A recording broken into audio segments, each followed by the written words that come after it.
जी, कैफ for business law lecture number 2 start करते हैं। कल का लेक्चर तो ओरिएंटेशन के ऊपर था जिसमें हमने कुछ प्लानिंग मेथड डिस्कस किए थे। आज के लेक्चर से हम अपना लॉ का सिलेबस स्टार्ट करते हैं और ये जहन में रखिएगा, आज के लेक्चर से ही हमारे कंसेप्ट्स, एग्जाम लेवल के कंसेप्ट डिस्कस होना शुरू हो जाएंगे। ठीक है, चूँकि लॉ की टर्मिनोलॉजी जो होती है, हर टर्म का एक स्पेसिफिक लीगल मीनिंग होता है, तो मैं स्पीड के साथ नहीं बोलूँगा इस क्लास में।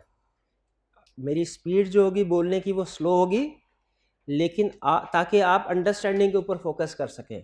और ख़ास तौर पे जो ऑनलाइन वाले स्टूडेंट्स हैं, इनको मेरी एडवाइस ये है कि अगर बोलने में मेरी स्पीड आपको स्लो लग रही है तो आप लेक्चर की स्पीड को इंक्रीज़ नहीं करना आपने, इसलिए कि मुझे अंदाज़ा है लीगल कंसेप्ट जो है वो समझ आते आते थोड़ा टाइम माइंड को चाहिए होता है। तो मीनिंग को एब्जॉर्ब करने के लिए आपके माइंड को जो टाइम चाहिए वो उसे दीजिए। जब आप स्पीड को बढ़ाएंगे तो आपकी अंडरस्टैंडिंग, कंप्रीहेंशन रिड्यूस हो जाएगी।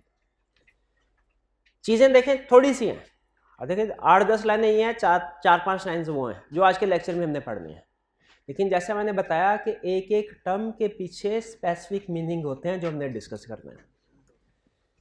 स्टार्ट कर रहे हैं हम अपना बुक के लिहाज से चैप्टर 2। ठीक है, बुक के लिहाज से कौन सा चैप्टर है? चैप्टर 2। ठीक है, हमारी वाली बुक का भी चैप्टर, आई कैप की बुक का भी चैप्टर 2। उसमें जो रेफरेंस है वो आपको माइंड मैप पे मैंने शेयर कर दिए हैं कि आप बुक में जाके पढ़ना चाहे हमारी वाली बुक में या के आई कैप वाली बुक में तो पढ़ सकते हैं। हाँ, हमारी बुक अभी, मैंने उस बुक में से चैप्टर आपके साथ शेयर किया, बुक अभी पब्लिश नहीं हुई, उसमें कुछ थोड़ा बहुत ऊंच नीच करनी है मैंने, उसके बाद पब्लिश करेंगे, तकरीबन हफ्ता लग जाएगा इसमें और। लेकिन ये चैप्टर जो है उसी बुक में से आपको एक्सट्रैक्ट करके दिया गया है। जो हम टॉपिक स्टार्ट करने जा रहे हैं ना चैप्टर 2 से, उसे कहते हैं कॉन्ट्रैक्ट एक्ट। हमारे बिजनेस लॉ के सिलेबस में बहुत से लॉ शामिल है। असल में आप लॉ पढ़ रहे हैं, लॉ पढ़ क्यों रहे हैं भला? क्या आपने लॉयर बनना है? क्या आपने कोर्ट कचहरी में जाके केसेस लड़ने हैं? नहीं। ठीक है, आप लॉ याद रखें, लॉ की डिफरेंट टाइप्स हैं। एक होता है क्रिमिनल लॉ, क्रिमिनल लॉ, एक है सिविल लॉ।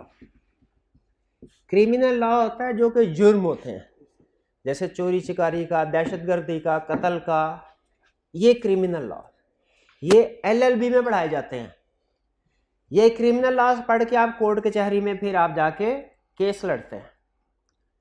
ये हमारे सिलेबस में नहीं, क्योंकि आई कैप हमें लॉयर नहीं बनाना चाह रहा। आई कैप हमें सिविल लॉ, सिविल लॉ ऐसे लॉज होते हैं जो कि पार्टीज, जो बेसिकली जुर्म नहीं है लेकिन कोई गलती है। जैसे फर्ज कीजिए एक पार्टी ने दूसरी पार्टी के साथ एग्रीमेंट किया कि मैं आपको 10 तारीख को ये चीज़ें सप्लाई करूंगा, लेकिन ड्यू डेट पे उसने वो चीज़ें सप्लाई नहीं की, तो क्या अब कोर्ट पहले वाले बंदे को जिसने ये चीज़ें सप्लाई नहीं, उसको जेल में डाल देगा, उसको फांसी पे लटका देगा? नहीं, ये दो प्राइवेट पार्टीज का आपस का मैटर है। ठीक है, लेकिन इसका यह मतलब नहीं है कि कानून की मदद नहीं ले सकते, कानून की मदद ले सकते हैं, लेकिन कानून इसमें किसी पार्टी को कैद की या फांसी की सजा नहीं सुनाएगा। तो जिस जुर्म की सजा कैद या फांसी है वो होता है क्रिमिनल लॉ, लेकिन जिस जुर्म में या जिस गलती में, जिस गलत काम करने के नतीजे में कोर्ट दूसरी पार्टी को मजबूर करे कि भाई आपने ये वादा किया था अब इसको पूरा करे, नहीं तो दूसरे बंदे को हर्जाना अदा करे, उसे कहते हैं सिविल लॉ। हमारे जो बिजनेस एक्टिविटीज होते हैं ना, जो हम बिजनेस स्टार्ट करते हैं, इनमें नॉर्मली सिविल लॉ एप्लीकेबल होते हैं, क्रिमिनल लॉज में। सिविल लॉ में बहुत से लॉज आते हैं, जैसे दो भाई हैं, उनके दरम्यान में प्रॉपर्टी का डिस्प्यूट है, ये भी कोई क्राइम तो नहीं है डिस्प्यूट होना, सिविल लॉ में आएगा, लेकिन इसका बिजनेस से ताल्लुक नहीं है। ठीक है, कुछ लॉज ऐसे हैं जिनका बिजनेस से ताल्लुक होता है, जैसे पार्टनरशिप एक्ट। पार्टनरशिप एक्ट एक लॉ है, क्या इसका बिजनेस से ताल्लुक है? बिल्कुल है। कॉन्ट्रैक्ट एक्ट जो ये बताता है कि आपने जब भी किसी एक पार्टी ने दूसरी पार्टी के साथ एग्रीमेंट करना है तो उसमें किस ऊंच नीच का ध्यान रखना है, और अगर उस एग्रीमेंट की खिलाफ वर्जी होगी तो क्या पेनल्टी पे करना पड़ेगी। ये बातें कॉन्ट्रैक्ट एक्ट में लिखी हुई हैं। बताइए क्या कॉन्ट्रैक्ट एक्ट बिजनेस से रिलेट करता है? बिल्कुल रिलेट करता है। इसी तरह कुछ और लॉज भी हैं, कंपनी लॉ वगैरह। आप मुझे ये बताइए, सारी डिस्कशन के बाद एंड पे कंक्लूजन पे आ रहा हूं, क्या आईकैप हमें सारे लॉज पढ़ाना चाहता है? सारे के सारे लॉज एलएलबी में पढ़े जाते हैं, यहाँ पे नहीं पढ़े जाएंगे। फिर आईकैप हमें कौन से लॉज पढ़ाना चाहता है? जो बिजनेस को इफेक्ट करते हैं। अब चूंकि बिजनेस को बहुत से लॉज इफेक्ट करते हैं, आईकैप ने उसके 3 हिस्से कर दिए कि कुछ लॉज बच्चे इस सब्जेक्ट में पढ़ेंगे कैफ 4 में, कुछ पढ़ेंगे कैफ 7 में, और कुछ लॉज पढ़े जाएंगे सीफैप लेवल पे जाके। तो हमारे सिलेबस में जो लॉज हैं वो कॉन्ट्रैक्ट एक्ट है, पार्टनरशिप एक्ट है, नेगोशिएबल इंस्ट्रूमेंट एक्ट है, और कुछ 2-3 और लॉज। ठीक है, इनका मकसद ये नहीं कि हमने केसेस लड़े, इनका मकसद ये है कि हम कोई भी बिजनेस, देखिए आप क्वालिफाई करते हैं, इसके बाद हो सकता है आप किसी कंपनी में किसी ऐसी पोस्ट पे, चीफ एग्जीक्यूटिव की पोस्ट पे, सीएफओ की पोस्ट पे जाएं और आपको कंपनी के बिहाफ पे दूसरे लोगों के साथ एग्रीमेंट करने पड़े, आपको कंपनी के बिहाफ पे किसी को एम्प्लॉय अपॉइंट करना पड़ेगा, तो आपको पता होना चाहिए एम्प्लॉय के क्या राइट्स हैं, एम्प्लॉयर के क्या राइट्स हैं, एग्रीमेंट हुआ है उसमें किन चीज़ों का ख्याल रखना है, किसी के साथ सेल परचेज का एग्रीमेंट किया है उसमें आपके राइट्स क्या है, ड्यूटीज़ क्या है। तो बिजनेस पॉइंट ऑफ व्यू से आपको नॉलेज होना चाहिए कि आप चाहे किसी कंपनी में किसी की पोस्ट पे जाके काम कर रहे हो या चाहे खुद का बिजनेस चला रहे हो, आप जो डेली बिजनेस डीलिंग्स होती हैं उनमें किस डीलिंग के ऊपर, किस ट्रांजैक्शन के ऊपर कौन सा लॉ अप्लाई होता है आपको पता होना चाहिए। इसीलिए आईकैप हमें चार्टर्ड अकाउंटेंट्स को लॉ पढ़ा रहा है। ठीक है, हम वकील नहीं बनेंगे लेकिन हमें पता होगा कि हम जो एग्रीमेंट करने जा रहे हैं उसमें इन चीज़ों का ध्यान रखना है, ताकि बाद में अगर कोई कोर्ट कचहरी में जाने की जरूरत पेश आती है तो हमने अपनी फेवर वाली चीज़ें एग्रीमेंट में लिखवाई हो। तो ये बात समझ आ गई हम लॉ पढ़ क्यों रहे हैं। अच्छा, अब इसके बाद मुझे ये बताइए, किसी भी बिजनेस में बहुत सी ट्रांजैक्शंस होती हैं, ठीक है, और अक्सर ट्रांजैक्शंस ऐसी होती है जो सब्जेक्ट टू लॉ होती है, यानी उनके ऊपर कोई ना कोई लॉ अप्लाई होता है। जैसे आप किसी को एम्प्लॉय रखते हैं तो इसके ऊपर एम्प्लॉयमेंट लॉ एप्लीकेबल है, लेकिन बिजनेस में सबसे ज्यादा ट्रांजैक्शंस कौन सी होती हैं? सेल परचेज की। शाबाश, सेल परचेज की। तो ये जो सेल परचेज की ट्रांजैक्शन होती है, बताइए पहले पार्टीज आपस में एग्रीमेंट करती हैं, फिर उसके बाद ट्रांजैक्शन होती है कि एग्री किए बगैर ट्रांजैक्शन होती है? पहले एग्रीमेंट होता है, भाई कितने में चीज बेचनी है, किस दिन चीज बेचनी है, डिलीवर करनी है, एग्रीमेंट। इसीलिए सबसे पहले कैफ 4 में जो सबसे पहले लॉ आईकैप हमें सिखाना चाह रहा है वो sale and purchase of goods and services, sale and purchase of goods and services से रिलेट करता है, और इसे कहते हैं कॉन्ट्रैक्ट एक्ट। कॉन्ट्रैक्ट एक्ट, तो कॉन्ट्रैक्ट एक्ट बेसिकली है क्या कि आपने जब कोई भी कॉन्ट्रैक्ट करना है, खास तौर पे sale and purchase of good and services का, तो उसके ऊपर लीगल एप्लीकेशन क्या होगी इसमें आप सीखेंगे। जब कॉन्ट्रैक्ट एक्ट आप पढ़ चुके होंगे उसके बाद आप इस काबिल होंगे कि किसी भी पार्टी के साथ अगर आपने कोई कॉन्ट्रैक्ट एग्री करना है ना, तो आप इंश्योर कर सकें कि आपके सारे राइट्स एंड जो ड्यूटीज़ हैं वो उसके ऊपर लिखी हों, बाद में कोई कन्फ्यूजन क्रिएट ना हो सके। और अगर कभी कोई, अगर ये कॉन्ट्रैक्ट एक्ट अच्छे तरीके से पढ़ते हैं और इसके मुताबिक आप कॉन्ट्रैक्ट बनाते हुए इन चीज़ों का ध्यान रखते हैं, तो अगर कभी कोर्ट कचहरी में जाने की ज़रूरत भी पेश आती है तो इंशाल्लाह केस आप जीतेंगे, अगर आपने इसके कंसेप्ट को सीखा और इसके मुताबिक उस कॉन्ट्रैक्ट को एग्री किया होगा। ठीक है, तो ये पास होने के लिए तो है ही है अहम, प्रैक्टिकल लाइफ में भी अहम है। तो कॉन्ट्रैक्ट एक्ट स्टार्ट करने जा रहे हैं, स्टार्ट करें? ठीक है, ये हमारे सिलेबस में, कैफ 4 के सिलेबस में सबसे बड़ा लॉ यही है, कॉन्ट्रैक्ट एक्ट। हालांकि इसके बाद दूसरे लॉज भी हैं कुछ, ठीक है, एजेंसी रिलेशनशिप की बात करेंगे, पार्टनरशिप की बात करेंगे, निगोशिएबल इंस्ट्रूमेंट के, लेकिन सबसे अहम कॉन्ट्रैक्ट एक्ट। ठीक है, ये 6-7 जो चैप्टर्स हैं वो इसके ऊपर बेस कर रहा है। स्टार्ट करें?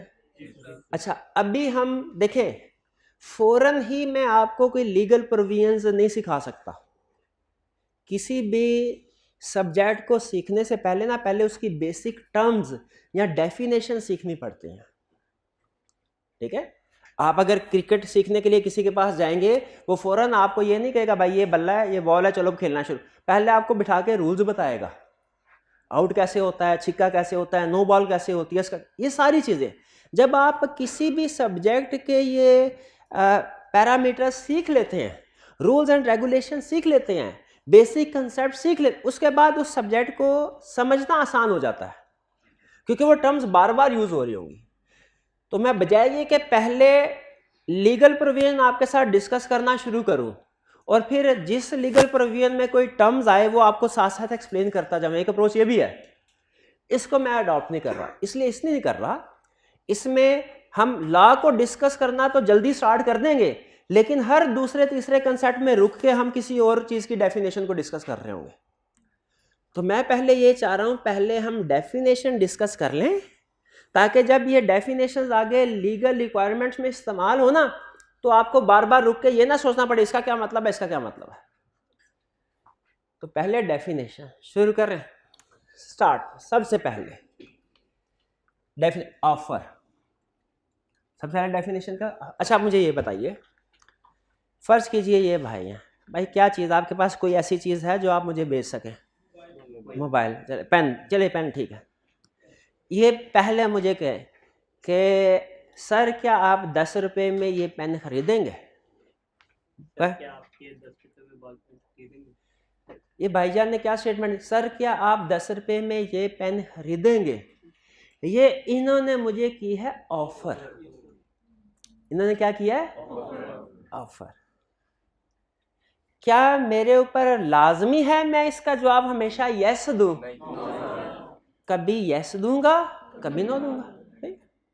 ऑफर को प्रपोजल भी कहता है। इन्होंने प्रपोजल दिया कि क्या आप ये पेन खरीदेंगे, ये या तो मैं यस करूंगा या नो।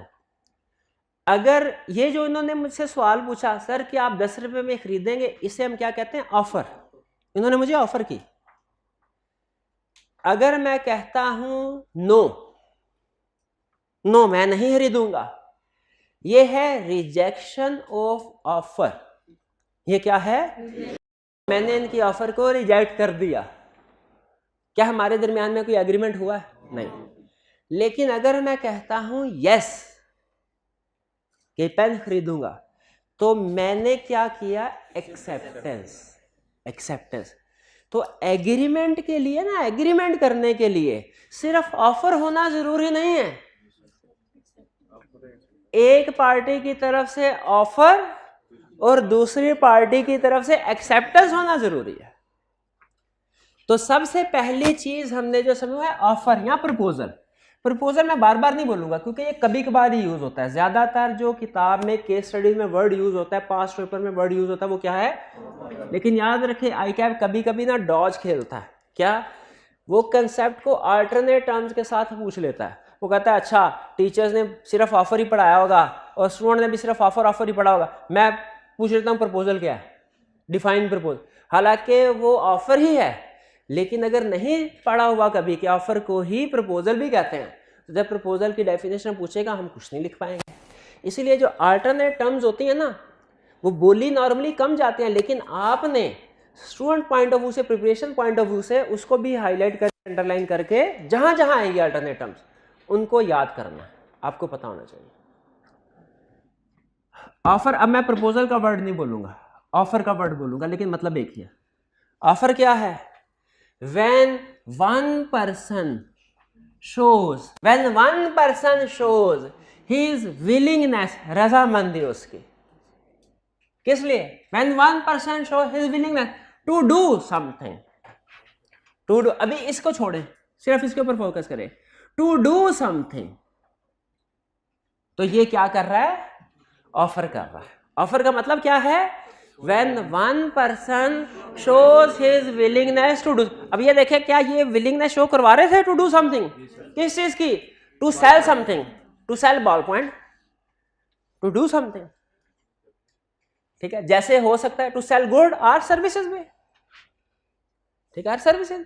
मैं अगर कॉलेज के पास जाके कहता हूं सर क्या आप ये सब्जेक्ट मुझसे पढ़वाना पसंद करेंगे इतनी कॉस्ट में, तो मैं ऑफर दे रहा हूं किसको, टू डू समथिंग, टू, लेकिन इसमें मैं कोई चीज नहीं बेच रहा, टू सेल गुड नहीं, बस सर्विसेज।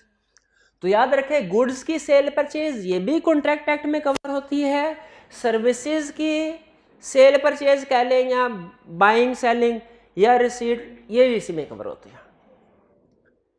ठीक है, जब एक सिंगर का किसी प्रोड्यूसर के साथ एग्रीमेंट होता है कि वो उसके कंसर्ट में अरेंज किए हुए कंसर्ट में आएगा और वीकेंड पे गाना गाएगा, ये भी कॉन्ट्रैक्ट एक्ट में कवर होता है। ये है एग्रीमेंट टू डू समथिंग, लेकिन ये गुड्स का केस नहीं है, सर्विसेज का केस है। हमारे कॉन्ट्रैक्ट एक्ट में ज्यादातर एग्जांपल गुड्स की होंगी, लेकिन कुछ एग्जांपल सर्विसेज की भी होंगी। ये समझ आ गए? अच्छा, सम टाइम ऐसा होता है कि ऑफर होती है, अब ये जरा ये टेक्निकल पॉइंट है, अब ऑफर होती है to do something, some time offer होती है नॉट टू डू समथिंग। ठीक है, ये कभी कभार आएगी, लेकिन कुछ केसेस ऐसे हैं हमारे सिलेबस में जो आते, इसलिए मैंने कहा स्टार्ट में कंसेप्ट बिल्ड कर दो। ऑफर टू डू समथिंग की भी हो सकते हैं, नॉट टू डू। हम सम टाइम किसी को पैसे देते हैं कोई काम करने के, और हम सम टाइम किसी को पैसे देते हैं कोई काम ना करने के, है ना जी बात, क्योंकि बंदा काम कुछ नहीं करेगा उसके पैसे उसको मिल रहे होंगे। जैसे फर्ज कीजिए अगर मैं इनसे कहता हूं भाई अगर आप पबजी खेलना छोड़ दें तो मैं आपको 1000 रुपया इनाम दूंगा। अब देखें ये अगर कहते हैं, ये मैं उनको ऑफर कर रहा हूं ना, इसमें ऑफर कौन कर रहा है? ये नहीं ऑफर कर रहे भाई, पक्की बात है, मैं कर रहा हूं, मैं ऑफर कर रहा हूं इनको टू डू समथिंग के not to do something, not to do something. अगर ये यस कर लेते हैं तो वैलिड एग्रीमेंट है, और अगर ये 1 महीना पबजी नहीं खेलते तो ये हकदार हैं बाय लॉ, मुझसे पैसे ले सकते हैं। और फॉर एग्जांपल अगर मैं इनसे कहता हूं भाई अगर आप 3 महीने तक सिगरेट नहीं पिएंगे तो मैं आपको 5000 रुपये इनाम दूंगा। एक चचा ने अपने भतीजे के साथ रियल केस में एग्रीमेंट किया था, उसने कहा था सिगरेट नौशी छोड़ दो, मैं तुम्हें 1 लाख रुपए इनाम दूंगा। उसने सिगरेट छोड़ दी, चचा ने कहा कोई इनाम नहीं, भतीजे ने केस किया, उसको 1 लाख रुपया मिला। क्या कुछ करने का 1 लाख रुपया मिला? ना करने का। एग्रीमेंट, ये जो ऑफर होता है ना, ऑफर ये टू डू समथिंग का भी हो सकता है, नॉट टू डू समथिंग का भी हो सकता है। अगली एग्जांपल सुने, अगली एग्जांपल सुने किसकी? टू, अच्छा टू डू की मैं ज्यादा एग्जांपल नहीं दी, क्यों भला? ये आसानी से समझ आ जाता है। ये जरा मुश्किल के ना करने के ऑफर क्या हो गए। हम एक मार्केट में हफीज सेंटर में, मेरी भी मोबाइल की शॉप, भाई की भी मोबाइल की शॉप, इनकी शॉप पे ग्राहक की लाइन लगी होती है, मेरी शॉप पे कोई आता ही नहीं है। मैंने इनके साथ एग्रीमेंट किया कि भाई आप मेरे साथ एग्रीमेंट करें कि आप हफीज सेंटर में कोई काम नहीं करेंगे तो मैं आपको 5 लाख रुपए अदा करूंगा। ये क्या है? ऑफर टू डू समथिंग की, not to do, not to do something की, नॉट टू डू समथिंग। एक बंदा जुर्म कर रहा था, दूसरे बंदे ने देख लिया, वो गवाह है। अब जो बंदा जिसने जुर्म किया ना, वो गवाह को क्या कह रहा है? अगर तुम कोर्ट में जाके गवाही नहीं दोगे तो मैं तुम्हें 10 लाख रुपए दूंगा। अगर तुम कोर्ट में जाके गवाही नहीं, अब देखे ऑफर कर रहा है किस चीज की? To do something, not to do something, not to do something. तो जब एक पार्टी किसी दूसरी पार्टी को कोई ऑफर करती है, कोई प्रपोजल देती है, कोई ऑप्शन उसके सामने रखती है, इसे ऑफर कहते हैं। ये टू डू समथिंग की भी हो सकती है और नॉट टू डू समथिंग की भी हो सकती है। यहां तक क्लियर हो गया? एग्जाम्पल समझ आ गए? अच्छा मुझे बताइए, अगर एक फिल्म प्रोड्यूसर एक एक्टर के साथ एग्रीमेंट करता है कि आप अगले 5 साल तक हमारी बनाई हुई फिल्म्स में ही काम करेंगे और किसी दूसरे प्रोड्यूसर की फिल्म में काम नहीं करेंगे, ये टू डू समथिंग है, नॉट टू डू समथिंग है या दोनों है? दोनों है, दोनों है। तो ऑफर टू डू समथिंग की भी हो सकती है। भाई ये बात समझ आ गई, ये बात समझ आ गई। आगे चले जी जी। डिमांड नहीं, डिमांड नहीं, डिमांड का इससे कोई ताल्लुक नहीं है। इसमें कभी भी डिमांड का लफ्ज़ नहीं आएगा, इसमें हमेशा ऑफर का वर्ड आएगा। डिमांड तो होता है जैसे कोई ज़बरदस्ती हम किसी से कोई चीज़ मांग रहे हो, नहीं, इसमें ऑफर ऑप्शन है।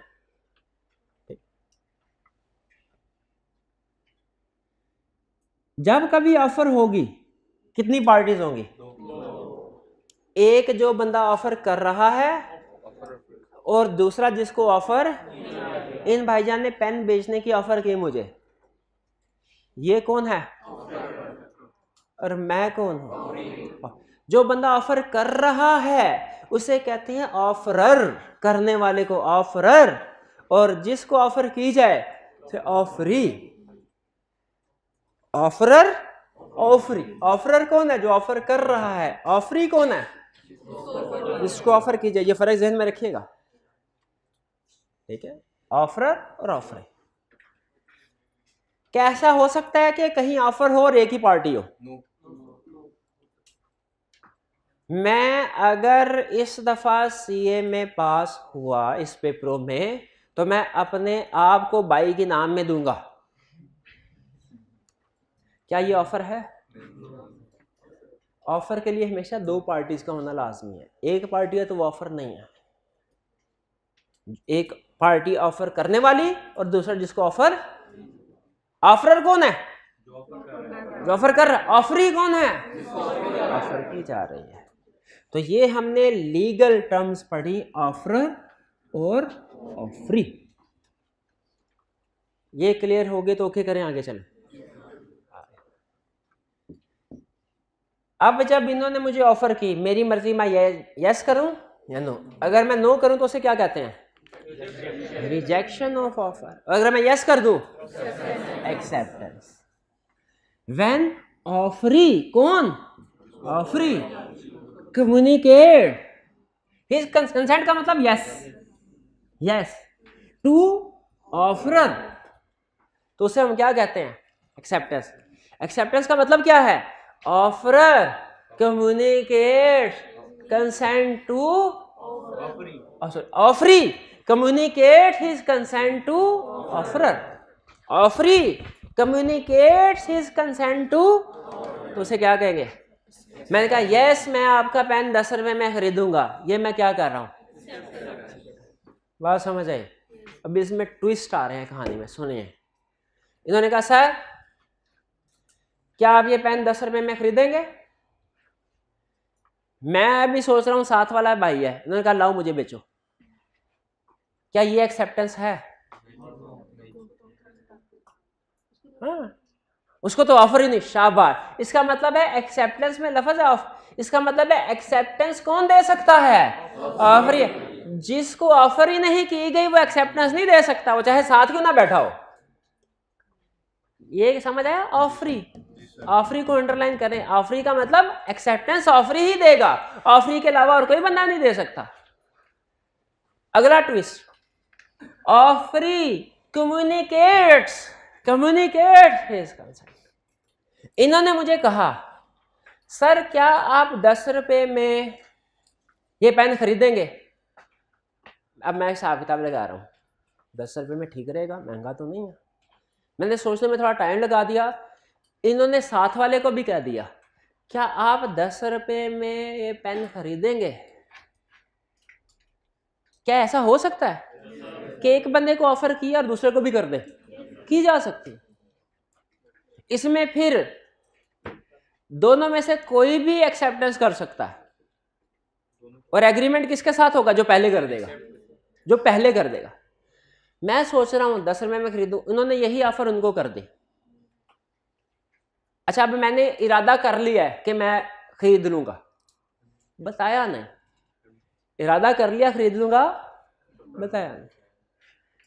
उन्होंने उस भाई से पूछा आप 10 रुपए में खरीदो? उन्होंने कहा यस खरीदूंगा। इन्होंने उसको बेच दिया। मैंने इनके खिलाफ केस कर दिया। मैंने कहा भाईजान मुझे ऑफर की थी, आपने उसको कैसे बेच दिया? ये कहेंगे सर ऑफर की थी, एग्रीमेंट तो भी नहीं ना हुआ था। एग्रीमेंट तो होता है जब एक्सेप्टेंस हो, आपने तो एक्सेप्टेंस ही नहीं की। मैंने कहा भाईजान एक्सेप्टेंस आपको नहीं बताई, मैंने अपने माइंड में तो एक्सेप्टेंस कर ली थी, अपने माइंड में तो एक्सेप्टेंस कर ली थी। तो लॉ क्या कहेगा, एक्सेप्टेंस हुई कि नहीं हुई? नहीं। कम्युनिकेट, इसको भी अंडरलाइन करें। कम्युनिकेट का मतलब क्या है? अगर हम एक्सेप्टेंस करें तो ऑफरर को बताना जरूरी है, अगर नहीं बताया तो अगर जेन में रखा ना। एक लीगल केस में एक पार्टी ने ऑफर की दूसरी पार्टी को कि हमारा ये माल गोदाम में पड़ा, आप खरीदेंगे। उसने लेटर लिख दिया, अपनी जेब में रख दिया, उसको भेजा ही नहीं लेटर। लेटर लिख के अपनी जेब में रख दिया, उसको भेजा ही नहीं लेटर। क्या एक्सेप्टेंस हो गई? नहीं। लॉ ने कहा ये एक्सेप्टेंस नहीं हुई, आपको उसे लेटर भेजना चाहिए। जब तक कम्युनिकेशन नहीं होगी एक्सेप्टेंस नहीं होगी। तो एक्सेप्टेंस के लिए जरूरी है एक्सेप्टेंस कौन करे? ऑफर करे, और फिर एक्सेप्टेंस को कम्युनिकेट करे। और किसको करे? ऑफरर को। ऑफरर के अलावा अगर किसी और को कम्युनिकेट कर दी, ऑफरर के अलावा किसी और को कम्युनिकेट कर दी तो एक्सेप्टेंस नहीं हुई। ठीक है। इन्होंने कहा सर आप 10 रुपए मेरा पेन खरीदेंगे। अब मैंने इनको तो नहीं कहा, दूसरे भाई को कहा यार ये ना मैं इसे 10 रुपए में पेन खरीदने जा रहा हूं, मैं इनसे 10 रुपए में पेन। क्या एक्सेप्टेंस हो गई? हालांकि ऑफरी ने ही कहा, कम्युनिकेट भी किया है, लेकिन किसको? किसी और को, ऑफरर को नहीं किया। तो कम्युनिकेट किसको करना है? ऑफर। एक्सेप्टेंस समझ आ गई क्या है? जब ऑफरी ऑफर करे, ऑफरर ऑफर करे और ऑफरी उसको एक्सेप्ट कर ले, तो हम इसे कहते हैं ये हो गया दोनों में प्रॉमिस, वादा, प्रॉमिस। याद रखिएगा, एक्सेप्टेंस से पहले है तो ऑफर है, एक्सेप्टेंस के बाद है तो प्रॉमिस है। एक्सेप्टेंस से पहले है तो ऑफर है, एक्सेप्टेंस के बाद है तो, यानी एक्सेप्टेंस से पहले वही दो पार्टीज हैं, तो ये है ऑफरर, मैं हूं ऑफरी, और एक्सेप्टेंस के बाद यही दो पार्टी है। अब हमें दुनिया का कोई बंदा ऑफरर ऑफरी नहीं कहेगा, बल्कि क्या कहेगा? प्रोमिजर प्रोमिजी, प्रोमिजर प्रोमिजी, प्रोमिजर प्रोमिजी। वही ऑफरर था एक्सेप्टेंस से पहले, एक्सेप्टेंस होगी तो वही ऑफरर क्या बन गया? प्रोमिजर। प्रोमिजर का मतलब जिसने ऑफर की है, जिसे कोई काम करना है। प्रोमिजी का मतलब क्या? जिसको ऑफर की गई थी और उसने मंजूर कर लिया, अब उसके लिए कोई काम किया जाना, इसके लिए कोई काम किया जाना। अच्छा आप जरा सुनिएगा, ये ऑफर और प्रॉमिस में फर्क समझ आ गया? और इससे भी ज्यादा अहम कंसेप्ट, ऑफरर और प्रॉमिजर में फर्क समझ आ गया? ऑफरर और प्रॉमिजर में क्या फर्क है? बिफोर एक्सेप्टेंस है तो ऑफरर है, आफ्टर एक्सेप्टेंस है तो, बिफोर एक्सेप्टेंस है तो ऑफरी है, आफ्टर एक्सेप्टेंस है तो। चूंकि हमारे लॉ में ज्यादातर एग्रीमेंट होने के बाद मसले मसाइल होते हैं ना, उनको डिस्कस किया जाता है, तो ज्यादातर और पेपर में भी आपको ऑफर और ऑफरी की टर्म्स नहीं दिखने को सुनने को मिलेंगी। कौन सी टर्म सुनने को मिलेगी? प्रोमिजर और प्रोमिजी, क्योंकि एग्रीमेंट हो चुका है, एक्सेप्टेंस हो चुकी है, एग्रीमेंट हो चुका है, प्रोमिजर और प्रोमिजर। अच्छा आप जरा सुनिएगा,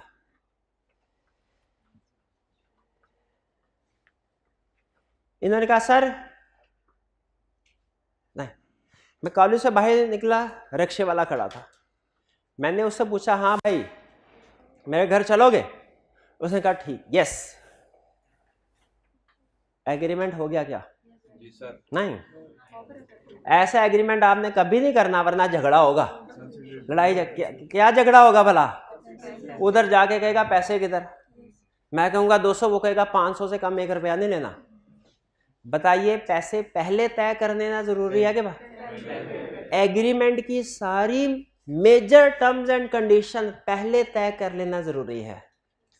अगर ऑफर में एक पार्टी की तरफ से तो है कि उसने क्या करना है, लेकिन दूसरी पार्टी की तरफ से तय नहीं हुआ तो उसने क्या करना है, तो याद रखें वो कंप्लीट वैलिड ऑफर नहीं है। इन्होंने कहा सर क्या आप पेन खरीदेंगे? मैंने कहा यस, ये एग्रीमेंट नहीं है, ये एग्रीमेंट नहीं है। इन्होंने कहा सर आप 10 रुपए में पेन खरीदेंगे? हाँ यस, ये एग्रीमेंट है, ये एग्रीमेंट है। यानी ऑफर और एक्सेप्टेंस तो है लेकिन कंसीडरेशन नहीं है, तो वो एग्रीमेंट नहीं बनता। एग्रीमेंट बनने के लिए कंसीडरेशन होना जरूरी है।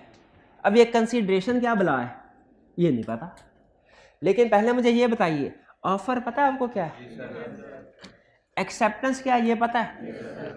इन्होंने कहा सर क्या आप पेन खरीदेंगे? ऑफर। मैंने कहा यस खरीदूंगा, एक्सेप्टेंस। अभी एग्रीमेंट नहीं, अभी पैसे तय होना बाकी हैं। जब कोई भी गुड या सर्विस सेल की जाती है तो बदले में कोई ना कोई पैसे भी इन्वॉल्व होते हैं, दूसरी पार्टी ने पैसे भी अदा करने होते हैं। ये जब कोई भी गुड या सर्विस, एक पार्टी दूसरी पार्टी को गुड या सर्विस प्रोवाइड करती है और बदले में उसे जो भी चीज मिलती है, जो भी पैसे मिलते हैं ना, उन पैसों को कहते हैं कंसीडरेशन। कंसीडरेशन का मतलब है समथिंग इन रिटर्न। आप जो ऑफर कर रहे हो तो बदले में जो भी आपको मिलेगा वो क्या है? कंसीडरेशन। याद रखें दुनिया का हर एग्रीमेंट टू वे चलता है। दुनिया का हर एग्रीमेंट टू वे चलने का मतलब क्या है? मैं जब इनसे पेन वसूल करूंगा, मैं जब इनसे पेन वसूल तो बदले में इनको पैसे दूंगा। यानी एक एग्रीमेंट में टेक्निकली, अब ये बहुत अहम बात है, एक एग्रीमेंट में सिर्फ एक प्रॉमिस नहीं होता। ये है ना, ये एक प्रॉमिस है ना, an offer when accepted become promise, an offer when accepted become promise, यही पढ़ा ना ऊपर। ये एक है, बदले में कोई ना कोई दूसरी चीज भी रिटर्न में पे करनी होगी, इसे कहते हैं कंसीडरेशन। यानी बदले में मैं भी प्रॉमिस कर रहा हूंगा इनको कोई चीज देने के लिए। जैसे ये अगर मुझे पेन देते हैं और मैं वादा, ये कहते हैं एग्रीमेंट करते हैं, मैं आपको पेन बेचूंगा और मैं एग्रीमेंट करता हूं मैं आपको 10 रुपए दूंगा, ये एग्रीमेंट है। इस एग्रीमेंट में एक नहीं दो प्रॉमिस है। ये आज के लेक्चर का सामने सबसे अहम कंसेप्ट है जो डिस्कस करने जा रहा हूं। इन्होंने कहा सर पेन बेचूंगा, मैंने कहा ठीक है 10 रुपए दूंगा, एग्रीमेंट हो गया। इसमें एक नहीं दो प्रॉमिस है। एक प्रॉमिस ये कर रहे हैं, क्या ये क्या प्रॉमिस कर रहे हैं? पेन बेचने का। एक प्रॉमिस मैं कर रहा हूं, क्या? पैसे देने का। दुनिया के हर एग्रीमेंट में म्यूचुअल या रेसिप्रोकल प्रॉमिसेस होते हैं। दुनिया के हर एग्रीमेंट में म्यूचुअल या रेसिप्रोकल प्रॉमिसेस होते हैं, सिवाय, बस सिवाय के आगे मैं कुछ नहीं कह रहा। सिवाय का मतलब पता ना क्या आता है? एक्सेप्ट, उसको छोड़ा। दुनिया के हर एग्रीमेंट में दो प्रॉमिसेस होते हैं, ठीक है? इसे कहते हैं रेसिप्रोकल प्रॉमिसेस या म्यूचुअल। एक प्रॉमिस ये करना है, दूसरा प्रॉमिस मैं कर रहा हूं, ठीक है? अच्छा बताइए, इनका प्रॉमिस है कि ये मुझे पेन देंगे, इस प्रॉमिस की कंसीडरेशन क्या है इनके लिए? इनके पॉइंट 10 रुपए। मैं प्रॉमिस कर रहा हूं इनको 10 रुपए दूंगा, इसकी कंसीडरेशन क्या है? पेन। हर एक के लिए कंसीडरेशन है ना। आपने कॉलेज के साथ एग्रीमेंट किया, फीस पे किया आपने, फर्ज कीजिए 20,000 फर्ज कीजिए, आपने फीस पे की और कॉलेज ने एग्रीमेंट किया आपको कोचिंग सर्विसेज प्रोवाइड की जाएंगी। आपके लिए कंसीडरेशन क्या है? 20,000 या coaching services? Coaching services. College के पॉइंट ऑफ व्यू से कंसीडरेशन क्या है? 20,000। कॉलेज प्रॉमिस कर रहा है कोचिंग सर्विसेज प्रोवाइड करने का और कंसीडरेशन इस प्रॉमिस की क्या है? फीस। आपके पॉइंट ऑफ व्यू से देखा जाए तो आपके लिए आप एग्रीमेंट कर रहे हैं कोचिंग सर्विस, ये आप प्रॉमिस कर रहे हैं 20,000 पे करने के लिए और कंसीडरेशन क्या है? तो समझ रहे हैं, एक एग्रीमेंट कंक्लूजन पे आए। अगर बात समझ आ रही तो ओके करें, फिर आगे चलते हैं। एक एग्रीमेंट में सिर्फ वन साइडेड ऑफर एक्सेप्टेंस नहीं होती, बल्कि अदर साइड से भी कोई ऑफर एक्सेप्टेंस होती है, अदर साइड से भी कोई ना कोई कंसीडरेशन होती है। जब ये दोनों प्रॉमिसेस मिलते हैं फिर एग्रीमेंट होता है। फिर एग्रीमेंट यानी ऑफर प्लस एक्सेप्टेंस, ये तो एक प्रॉमिस हो गया। जब दूसरी तरफ दूसरी पार्टी भी कोई ना कोई प्रॉमिस करेगी फिर एग्रीमेंट होगा। ये बात समझ आ रही है? ऑफर और एक्सेप्टेंस तो एक साइड से है, जब दूसरी साइड से भी कोई ना कोई पे की जाएगी चीज, कंसीडरेशन, फिर एग्रीमेंट होगा। क्लियर यहां तक? ऑफर समझ आ गई क्या है, एक्सेप्टेंस समझ आ गया क्या है, कंसीडरेशन समझ आ गया क्या है एग्रीमेंट। अच्छा, एक सवाल का जवाब दीजिए।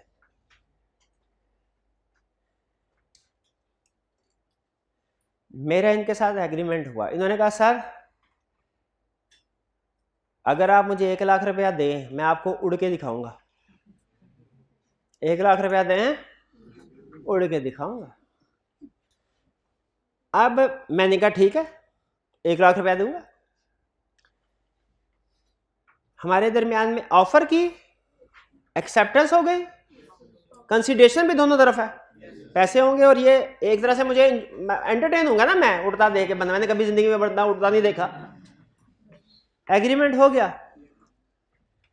इन्होंने उड़ के नहीं दिखाया, मैं चला गया कोर्ट। मैंने कहा सर देखिए इसने एग्रीमेंट किया था, मुझे उड़ के दिखाएगा, उड़ के नहीं दिखाया। जरा इसे कहे अपना वादा पूरा करे। कोर्ट ये वादा पूरा करवाएगी? करवाएगी, एक लगाएगी मुझे, तुम्हें नहीं पता ये उड़ना इम्पॉसिबल है, उड़ना इम्पॉसिबल है, कोई उड़ नहीं सकता। तो एग्रीमेंट और कॉन्ट्रैक्ट में फर्क है। इसी रीजन की वजह से लॉ ने 2 टर्म्स इजाद की। एक क्योंकि लॉ को पता चल गया कि लोग आपस में इतने बेवकूफ हैं या इतने करप्ट हैं कि वो ऐसी चीजें एग्री कर लेते हैं जो कि इन्फोर्सेबल बाय लॉ नहीं है, इन्फोर्सेबल बाय लॉ नहीं है। लॉ कभी उस चीज का ऑर्डर नहीं देता जिसको वो इंप्लीमेंट ना करवा सके। तो जो चीजें इन्फोर्सेबल, जो एग्रीमेंट तो है इन्फोर्सेबल बाय लॉ नहीं है, उनका कोई लीगल स्टेटस लॉ कहता है आपस में खुद ही भुगतो, मेरे पास ना हो। इसी तरह इलीगल एग्रीमेंट्स है। अगर मैं इनके साथ एग्रीमेंट कर लूं, भाईजान मैं आपको 10,000 रुपये दूंगा, आप मुझे आधा किलो चर्च दीजिएगा, ऑफर है, एक्सेप्टेंस है, कंसीडरेशन है, तो कॉन्ट्रैक्ट सॉरी एग्रीमेंट है। अगर ये मुझे चर्च नहीं देते, मैं कोर्ट जज के पास चला गया, सर जी एग्रीमेंट हुआ था, इन्फोर्स करवाएं, वो कहेगा इनको दे चर्च, कहेगा भाई हम चर्च बेचने थोड़ी बैठे हुए हैं, भाग जाओ इधर से। ये एग्रीमेंट इन्फोर्सेबल बाय लॉ। इसीलिए बाज़ औक़ात पार्टीज एक दूसरे के साथ ऐसी चीजें तय कर लेती हैं जो या तो इम्पॉसिबल होती हैं या इलीगल होती हैं। जो चीजें इम्पॉसिबल या इलीगल होंगी वो इन्फोर्सेबल बाय लॉ, वो एग्रीमेंट्स तो हैं, यानी पार्टी ने एग्री तो किया हुआ है, लेकिन वो कॉन्ट्रैक्ट नहीं है। कॉन्ट्रैक्ट क्या है? कॉन्ट्रैक्ट हमेशा वही चीज होगी, वो वाला एग्रीमेंट जो इन्फोर्सेबल बाय लॉ है, वही कॉन्ट्रैक्ट होगा। इसका मतलब है एग्रीमेंट और कॉन्ट्रैक्ट में एक फर्क समझ आ गया हमें, क्या कि जो एग्रीमेंट इन्फोर्सेबल बाय लॉ है वो कॉन्ट्रैक्ट है, और जो एग्रीमेंट इन्फोर्सेबल बाय लॉ नहीं है वो कॉन्ट्रैक्ट नहीं है। ये बात समझ आ गई?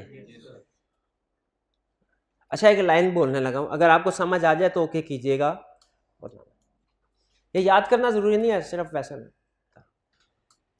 Every contract is an agreement, but every agreement is not contract. ये स्टेटमेंट सही है कि गलत है ना? Every contract is agreement, her contract agreement तो है, लेकिन हर एग्रीमेंट कॉन्ट्रैक्ट। जरा बताइए कौन से एग्रीमेंट ऐसे हैं जो कॉन्ट्रैक्ट नहीं है? Impossible, illegal, impossible, illegal, impossible, illegal. ये एग्रीमेंट तो है, कॉन्ट्रैक्ट। अब एक case study, real case study आपके सामने डिस्कस करने लगा हूँ, आपने मुझे बताना है ये एग्रीमेंट है कि कॉन्ट्रैक्ट है कि दोनों है, ठीक है। एक बंदे की डेथ हो गई, घर वाले रो धो रहे हैं जनाजे पे, एक बंदा आया दूसरा बाहर से कहीं स्ट्रेंजर और कहने लगा अगर आप मुझे 10 लाख रुपया अदा करें तो मैं अभी इसको जिंदा कर देता हूँ। घर वालों ने कहा ठीक है जिंदा करें। बताइए ये एग्रीमेंट है कि कॉन्ट्रैक्ट है? कॉन्ट्रैक्ट नहीं है, ये है आपका डिसीजन। जब भी आपने केस स्टडी सॉल्व करनी है ना लॉ की, दो चीजें आपकी केस स्टडी में होनी चाहिए, decision, basis of decision, decision, basis of decision. आपने अक्सर देखा होगा जब कोर्ट में फैसला होता है ना तो जज ये सिर्फ ये नहीं कहता इसको फांसी दे दें, वो कहता है दफा 302 के तहत ना, ये कहता कि सिर्फ डिसीजन बताता है कि बेसिस ऑफ डिसीजन भी बताता है, बेसिस ऑफ डिसीजन भी बताता है। इसलिए हमने भी जब भी लॉ की कोई भी केस स्टडी सॉल्व करनी है तो डिसीजन भी देना है, बेसिस ऑफ। ये आपकी जिंदगी की पहली लॉ की केस स्टडी है जो एग्जाम लेवल की है। आप बताइए इसमें आपका क्या, ये जो मैंने एग्जांपल आपके साथ शेयर की ये एग्रीमेंट है कि कॉन्ट्रैक्ट? यानी ये एनफोर्सेबल बाय लॉ नहीं है, ये है आपका डिसीजन। बेसिस ऑफ डिसीजन बताइए क्यों? इम्पॉसिबल है। शाबाश। अगर आप कहते इलीगल है तो मैं आपका मार्क्स आधे डिडक्ट कर लेता, ये इम्पॉसिबल है, इम्पॉसिबल है। क्लियर हुई है बात? गवर्नमेंट ने कहा इंडिया के साथ कोई ट्रेड नहीं होगी। एक प्राइवेट इंपोर्टर ने इंडिया के किसी ट्रेडर के साथ एग्रीमेंट कर लिया, बताइए एग्रीमेंट इलीगल। इलीगल का मतलब क्या? इलीगल का मतलब जिसकी ला इजाजत ना दे। वो कोई क्राइम भी हो सकता है, वो कोई हो सकता है क्राइम ना भी हो। नॉर्मली इलीगल चीजें क्राइम होती है लेकिन लाजमी नहीं, ठीक। तो हर वो चीज जिसकी ला इजाजत नहीं देता वो इलीगल है, और जो मुमकिन ही नहीं, इम्पॉसिबल। इम्पॉसिबल इलीगल, ये बार बार केसेस बनेंगे इन दो टर्म्स के ऊपर, इसलिए मैंने खास तौर पे इनको हाईलाइट किया है। अब बताइए ऑफर समझ आ गया क्या है? एक्सेप्टेंस समझ आ गया क्या है? Agreement, contract. चलिए आगे कुछ बेसिक कंसेप्ट। ये जो ऑफर या एक्सेप्टेंस होती है ना या एग्रीमेंट, ये एक्सप्रेस भी हो सकते हैं, एम्प्लॉयड भी हो सकते हैं। एक्सप्रेस भी हो सकते हैं, एम्प्लॉयड भी हो सकते हैं। एक्सप्रेस होता है जो अल्फाज से चीज कही जाए। एक्सप्रेस का मतलब क्या है? जिसका अल्फाज से इजहार किया जाए। वो अल्फाज रिटन भी हो सकते हैं, स्पोकन भी हो सकते हैं। और जब किसी चीज का इजहार अल्फाज से नहीं बल्कि कंडक्ट से किया जाए तो उसे कहते हैं एम्प्लॉयड। तो ऑफर या एक्सेप्टेंस या एग्रीमेंट एक्सप्रेस भी हो सकते हैं, एम्प्लॉयड भी हो सकते हैं। फॉर एग्जाम्पल इन्होंने जो मुझे कहा कि सर क्या आप 10 रुपए में पेन खरीदेंगे, ये ऑफर एक्सप्रेस थी कि एम्प्लॉयड? ठीक। आपने अक्सर शायद देखा बाज़ औक़ात कभी अगर आपने किसी बस वगैरह में सफ़र किया है ना, तो बाज़ औक़ात जहाँ पे बस रुकती है तो वहाँ पे कुछ लोग ना गर्मियों में ठंडे पानी के गिलास लेके घूम रहे होते हैं। तो वो चलते चलते ना बस के साथ सीट लगी होती है ना, तो वो गिलास को ऊपर इशारा करते हैं। और अगर किसी को प्यास लगी हो, किसी मुसाफिर, वो कहता है।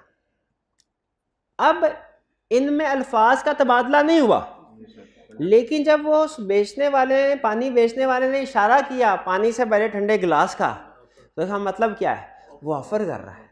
कौन सी ऑफर? एम्प्लॉयड। और जब उस मुसाफिर ने ये नहीं कहा हाँ, बल्कि उसे इशारा किया, इस इशारे का क्या मतलब है? हाँ मैं पानी पीना है, मैं ले आओ, तो ये एक्सेप्टेंस है।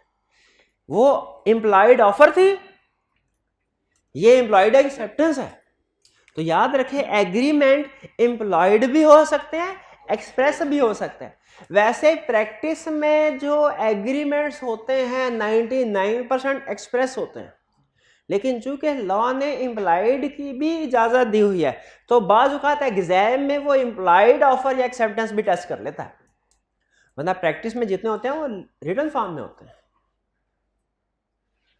ठीक?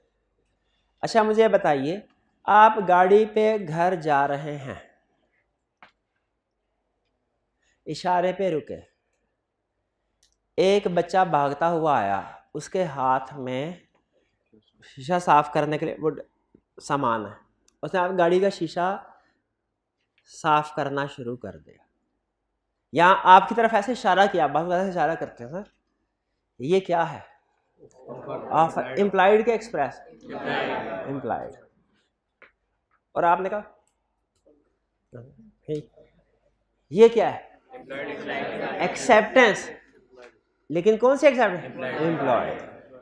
तो याद रखिएगा, जो ऑफर या एक्सेप्टेंस या एग्रीमेंट, ये एक्सप्रेस भी हो सकता है, इम्प्लॉयड भी हो सकता है। ये नहीं है कि आप शीशा साफ कराएं और बाद में सके मैंने थोड़ी कहा था, मैंने तुम्हें कब कहा था? मैंने कहा तो नहीं था ना कि शीशा साफ करो। तो लॉ क्या कहता है? आपने कहा था कि नहीं कहा था? लॉ कहता है आपने कहा था, लेकिन अल्फाज से नहीं कहा था, अपने कंडक्ट से कहा था। तो एग्रीमेंट हुआ, अब आप पैसे देने के पाबंद हैं, अब आप पैसे देने के पाबंद हैं। लेकिन कंसिडरेशन, ठीक है, तो नहीं कंसिडरेशन है ना, आप उस आप गाड़ी अच्छा हाँ, पहले ये बताइए, आप इससे एग्री करते हैं कि ऑफर थी, एम्प्लॉयड ऑफर थी, आप एग्री करते हैं कि एम्प्लॉयड एक्सेप्टेंस थी, आप एग्री करते हैं कि इन दोनों के दरमियान में एग्रीमेंट हो गया, इन्होंने एक पॉइंट रेज किया, अच्छा में कंसिडरेशन तो तय हुई नहीं।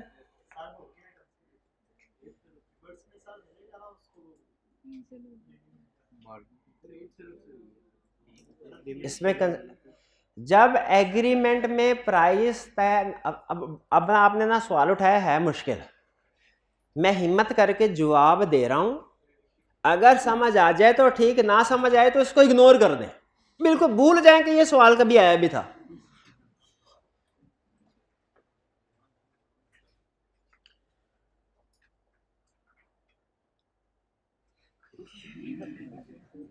एक है एग्रीमेंट में प्राइस का एग्री ना होना, प्राइस का एग्री यानी प्राइस नहीं लिखी हुई, ये और सिचुएशन है। और अगर एग्रीमेंट में लिखा हुआ है no price will be charged, ये और सिचुएशन है। अगर एग्रीमेंट में प्राइस का जिक्र ही नहीं है ना, तो इसका यह मतलब नहीं है कि कोई प्राइस पे ही नहीं की जाएगी। लॉ कहता है यहां पे हम रीजनेबल मार्केट प्राइस पे करवाएंगे, रीजनेबल मार्केट प्राइस पे करवाएंगे। अब मैं रिक्शे वाले के साथ पैसे तय नहीं हुए, मैंने कहा भाई घर चलो, उसने कहा चलूंगा, उधर चले गए, उधर जाके उसने कहा सर 10 करोड़ दे, मैं मेरी मर्जी, मेरी चीज है, गुड़िया सर्विस है, मैं जो मर्जी मांगू, आपको तो पहले चाहिए था, प्राइस तय करते, अब मैं तो 10 करोड़ दूंगा। क्या ला 10 करोड़ लागू करेगा? ला कहेगा प्राइस, अच्छा, और मैं क्या कह रहा हूं, मैं कह रहा हूं भाई प्राइस तो तय हुई ही नहीं थी, इसीलिए प्राइस कोई है ही नहीं, फ्री में है, तुम तो फ्री में आए हो। मैं तो ये कहूंगा ना, किसकी बात ठीक है? दोनों की गलत है। लॉ कहता है when price is not agreed, reasonable price पे की जाएगी। हाँ, जब एग्रीमेंट में क्लियरली लिख दिया गया कि ये सर्विसेज फ्री ऑफ कॉस्ट, तो फिर हम उसे कहते हैं कि इसके कोई पैसे नहीं होंगे, उसे हम कहते हैं ग्रेचुटस एक्ट या वॉलंटरी एक्ट। वॉलंटरी एक्ट जो रजाकाराना तौर पे अल्लाह वास्ते काम करते हैं, यही अल्फाज होते हैं ना, इंग्लिश में भी यही, वॉलंटरी का मतलब ही था रजाकाराना कोई काम कर दिया, या ग्रेचुटस एक्ट GRATUITOUS, ग्रेचुटस ही बोलते हैं ना इसको, चले जो भी बोलते हैं, इसका मतलब यही होता है कि अल्लाह वास्ते काम कर। जब कॉन्ट्रैक्ट साइन, अब देखें एग्रीमेंट हुआ शीशा साहब, मैंने कहा ठीक है, प्राइस तय नहीं हुई, प्राइस मिलेगी कि नहीं मिलेगी? कौन सी? रीजनेबल मार्केट, वही जो 10, 15, 20 रुपए होते हैं। एक्सप्रेस और इम्प्लाइड फर्क समझ आ गया? आगे चलते हैं। हाँ, पार्टीज टू दी कॉन्ट्रैक्ट, एक है ऑफरर, एक है ऑफरी। ये तो है एक्सेप्टेंस से पहले, एक्सेप्टेंस के बाद इनको क्या कहा जाता है? ऑफर को प्रॉमिसर, ऑफरी को प्रॉमिसर।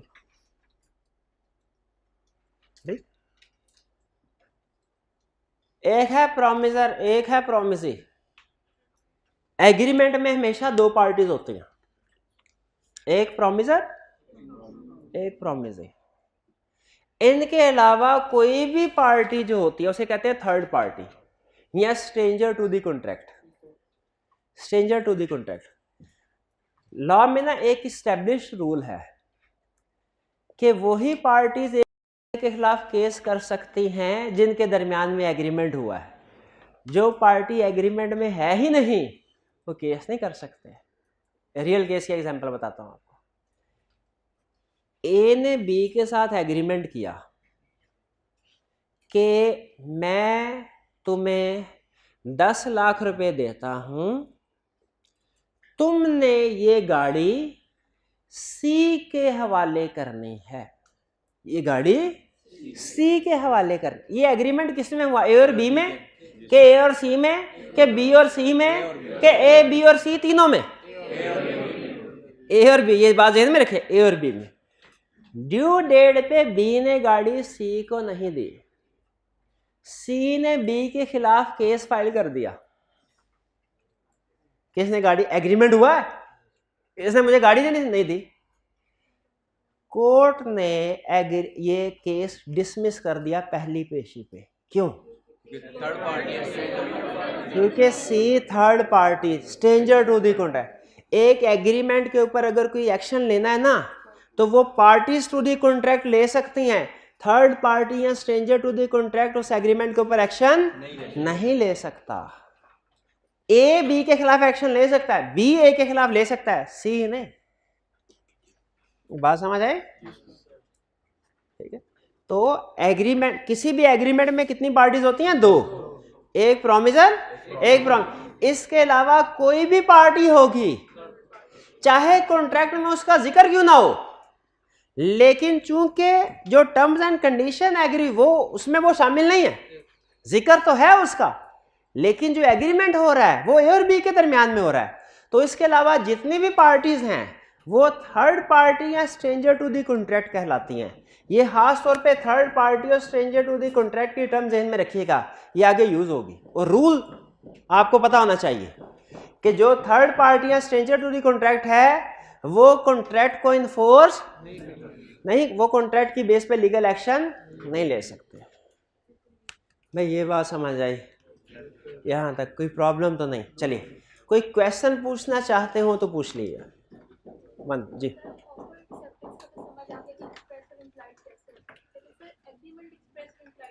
देखें, अगर ऑफर भी एक्सप्रेस्ड है, एक्सेप्टेंस, तो फिर इसका मतलब एक्सप्रेस एग्रीमेंट।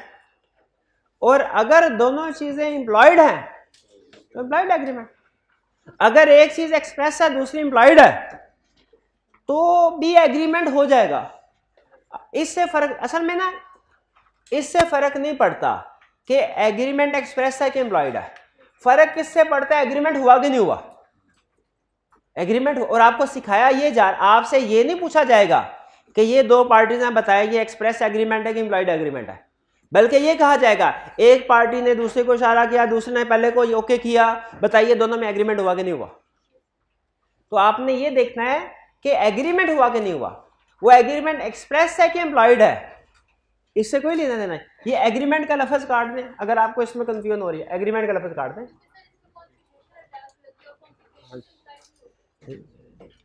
ऑफर और एक्सेप्टेंस कैन बी एक्सप्रेस भी हो सकते हैं, एम्प्लॉयड भी हो सकते हैं। ठीक है, और कोई क्वेश्चन? अच्छा, आज आपने क्या कर, आपको नोट्स मिल गए हैं ना? आपने घर जाके लर्निंग ऑब्जेक्टिव 1 पढ़ना। ठीक है, लर्निंग ऑब्जेक्टिव 1, इसमें क्वेश्चन नंबर 1 का पार्ट ए करें, पार्ट बी अभी नहीं करना आपने। क्वेश्चन नंबर और ये आपने रिटन फॉर्म में करना है, छोटा सा क्वेश्चन है 2-3 लाइनों में। ठीक है, और इसमें कोई प्रॉपर फॉर्मेट की जरूरत नहीं है, सिर्फ आपका जो भी पॉइंट ऑफ व्यू अल्फाज में उसे लिख दे। लर्निंग ऑब्जेक्टिव 1 पढ़ना है और क्वेश्चन नंबर 1 का पार्ट ए करना है। अच्छा, अब एक चीज ध्यान में रख लें, आपको जो माइंड मैप्स दिए जा रहे हैं और ये नोट्स भी दिए जा रहे हैं, इन दोनों में फर्क क्या भला? माइंड मैप्स में सिर्फ टू द पॉइंट चीजें हैं, इसमें डिटेल्ड है। स्टूडेंट असल में पूछते हैं सर क्या ये सारा हमने याद करना है, ये तो बड़ा ज़्यादा है, मुश्किल है। तो अगर आपका रटा मजबूत स्ट्रांग है तो आप ये लर्निंग ऑब्जेक्टिव 1 ये नोटबुक वाला याद कर लें सारा, बहुत अच्छी बात। लेकिन अगर आप चाहते हैं कि सिर्फ टू द पॉइंट बातें याद करें और बाकी रीडिंग कर लें, तो सिर्फ ये माइंड मैप वाली चीज याद कर लें, ठीक है। इसको जुबानी याद करें, इसको पढ़े भी। क्यों भला? ये आपकी एक तरह से सिर्फ एग्जाम में होता है ना कि मसला होता है या सिर्फ हेडिंग पता चल जाए ना, आगे मैं खुद ही लिख लूंगा। और ऐसे होता है जिसका कंसेप्ट स्ट्रांग हो वो वाकई आगे खुद ही लिख लेता है, लेकिन मसला यह हेडिंग नहीं याद होती। तो बजाय ये कि आप हर चैप्टर हेडिंग और डिटेल सारी चीजें याद कर रहे हो, आप सिर्फ हेडिंग्स याद करें और बाकी रीडिंग कर लें ताकि कंसेप्ट बिल्ड हो जाए। रीडिंग ने की होगी ना तो आपको हेडिंग पता चल भी जाए, आगे नहीं लिख सकेंगे। तो रीडिंग करनी है ताकि एक्सप्लेनेशन लिख सके, और केस स्टडी भी सॉल्व होगी रीडिंग की बेस पे। तो इसलिए रीडिंग लाजमी करनी है, लेकिन याद कहाँ से करें? मेरी सजेशन यह है माइंड मैप से याद कर लिया करें और रीडिंग बुक से या नोट से कर लिया करें, ताकि आपको कम से कम एफर्ट लगे और कंसेप्ट भी सारे आपके स्ट्रांग हो। ठीक है जी। और इन्फोर्सबिलिटी बाय, हाँ इन्फोर्सबिलिटी बाय लॉ बताया ना कि एग्रीमेंट अगर इन्फोर्सेबल बाय लॉ है तो कॉन्ट्रैक्ट बनेगा। जो एग्रीमेंट तो है लेकिन इन्फोर्सेबल बाय लॉ नहीं। इन्फोर्सेबल बाय लॉ का मतलब क्या है? जिसके ऊपर लॉ एक्शन ले सके। हाँ सोशल डोमेस्टिक, अच्छा चलें इन्फोर्सेबिलिटी बाय लॉ। अब मैं ये चाह रहा था कल पढ़ाऊं, हाँ मैं चाह रहा हूँ इसके एग्जाम्पल के साथ पढ़ाऊं, इसमें एग्जाम्पल्स हैं अच्छी इन्फोर्सेबिलिटी। इसलिए मैंने आपको याद है क्वेश्चन नंबर 1 का पार्ट बी का नहीं करना, बल्कि ऐसा करें कोई भी क्वेश्चन ना करें और बताएं, सिर्फ लर्निंग ऑब्जेक्टिव 1 इन्फोर्सेबिलिटी बाय लॉ से पहले पहले तक पढ़ लें। भाई इतना तो कर लेंगे ना, कल इससे आगे चलेंगे। ठीक है, क्या चीज? 2 मिनट रिवीजन। अभी लीजिए 2 मिनट रिवीजन, ये रिकॉर्डिंग चल रही है ना अभी भाई? 2 मिनट रिवीजन। आज के लेक्चर में हमने क्या सीखा? हमने कुछ डेफिनेशन सीखी। सबसे पहले डेफिनेशन ऑफर, जिसे प्रपोजल भी कहते हैं। ऑफर का मतलब क्या है? When one party shows his willingness to do something, to do something की एग्जांपल क्या है? कोई एक एग्जांपल दीजिए। कोई चीज बेचनी है, नॉट टू डू समथिंग की एग्जांपल दीजिए कि इस एरिया में तुमने ट्रेड नहीं करनी, या मेरे खिलाफ तुमने गवाही नहीं देनी, या 3 महीने तक तुमने सिगरेट नहीं पीनी। ये होगी ऑफर। जब एक बंदा दूसरे को ऑफर देता है तो दूसरा बंदा यस भी कर सकता है, नो भी कर सकता है। अगर वो यस करे तो वो क्या होती है? लेकिन एक्सेप्टेंस के लिए जरूरी है ऑफर ही करे, उसको कम्युनिकेट करे, ऑफरर को कम्युनिकेट करे, तो वो फिर एक्सेप्टेंस। जब ऑफर एक्सेप्ट हो जाती है तो उसे क्या कहता है? और यहीं से 2 अहम लफ्ज निकलते हैं, प्रोमिसर और वही ऑफरर जो एक्सेप्टेंस से पहले ऑफरर था, एक्सेप्टेंस के बाद प्रोमिसर बन जाता है, और वही ऑफरी जो एक्सेप्टेंस से पहले ऑफरी था, एक्सेप्टेंस के बाद प्रोमिसर बन जाता है। तो जरा बताइए हमारे पूरे सिलेबस में ज्यादातर अल्फाज बुक में क्या यूज होंगे? ऑफरर और ऑफरी के, प्रोमिसर और प्रोमिसी, प्रोमिसर और प्रोमिसी। ठीक है, जब प्रोमिसर और प्रोमिसी एग्री हो जाते हैं, ऑफर एक्सेप्ट हो गई और बदले में दूसरी पार्टी ने भी बता दिया कि वो कंसिडरेशन क्या पे करेगी, तो ये क्या हो जाता है? एग्रीमेंट हो जाता है। लेकिन याद रखें लोग आपस में कुछ ऐसे एग्रीमेंट भी कर लेते हैं जो इम्पॉसिबल होते हैं या इलीगल होते हैं। इसलिए लॉ ने 2 टर्म्स इजाद किए हैं, एक एग्रीमेंट, एक कॉन्ट्रैक्ट। हर चीज जो आप दूसरी पार्टी के साथ एग्री कर लें वो एग्रीमेंट हो जाएगी। वो चाहे आप बर्गर बेचने का एग्रीमेंट करें, चाहे चर्च बेचने का एग्रीमेंट करें, एग्रीमेंट दोनों ही है। लेकिन ऐसे एग्रीमेंट जो इन्फोर्सेबल बाय लॉ नहीं है, जिनके ऊपर लॉ एक्शन नहीं लेता, जो इलीगल है या इम्पॉसिबल है, ऐसे एग्रीमेंट जो इलीगल या इम्पॉसिबल है वो इन्फोर्सेबल बाय लॉ नहीं है। वो एग्रीमेंट तो है लेकिन कॉन्ट्रैक्ट नहीं बनते। तो कॉन्ट्रैक्ट का मतलब क्या है? ऐसा एग्रीमेंट जो इन्फोर्सेबल बाय लॉ भी है। यानी अगर एक पार्टी वो तय करने के बाद मुकर जाए तो दूसरी पार्टी उसके खिलाफ एक्शन ले सकती है। कॉन्ट्रैक्ट का मतलब क्या? जो इन्फोर्सेबल बाय लॉ हो। यानी अगर एक पार्टी मुकरे तो दूसरी पार्टी अदालत का दरवाजा खटखटा के उसे इन्फोर्स करवा सकती है। लेकिन एग्रीमेंट नहीं इन्फोर्स करवा सकते। एग्रीमेंट और कॉन्ट्रैक्ट में फर्क समझ आ गया? जो एग्रीमेंट इन्फोर्सेबल बाय लॉ हैं वो तो कॉन्ट्रैक्ट है, जो इन्फोर्सेबल बाय लॉ नहीं है कॉन्ट्रैक्ट नहीं। और कौन से एग्रीमेंट इन्फोर्सेबल बाय लॉ नहीं होते? इलीगल और इम्पॉसिबल। और फिर हमने ये पढ़ा कि जो ऑफर और एक्सेप्टेंस है ये एक्सप्रेस भी हो सकती है, इम्प्लॉयड भी। जो रिटन फॉर्म में हो उसे क्या कहते हैं, और जो बोल के की जाए उसे भी एक्सप्रेस ही कहते हैं। रिटन फॉर्म में हो या बोल के हो, एक्सप्रेस ही होगी। जो कंडक्ट से इशारों से हो, इशारों से, वो इम्प्लॉयड है।